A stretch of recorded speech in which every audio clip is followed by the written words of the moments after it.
Welcome to Samba Samba. Enjoy the video. You start by setting perspective and marking a horizon line and vanishing point.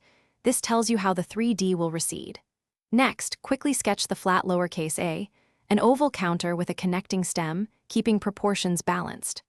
Once done, pick the depth value, use a consistent measurement like 0.51 cm or a fixed pixel amount when digital, then lightly draw parallel guidelines for extrusion. These steps lock and scale, so your 3D construction will read correctly as you move forward. Once you have guides, project key front edges back toward the vanishing point to establish volume. Do this for the oval rim, stem, and ear. Make sure corresponding front and rear points connect so the curved topology remains natural and continuous. Don't just offset the silhouette. Then form the top surfaces and inner lip by closing those projected edges, preserving a consistent thickness.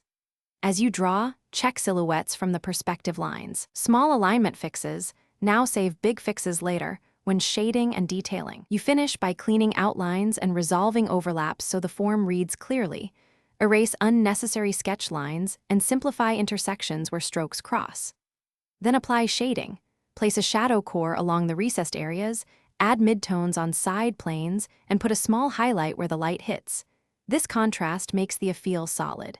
If it looks off, recheck your vanishing point alignment and projected edges. Correcting those perspective errors usually fixes distorted thickness or skewed curves quickly.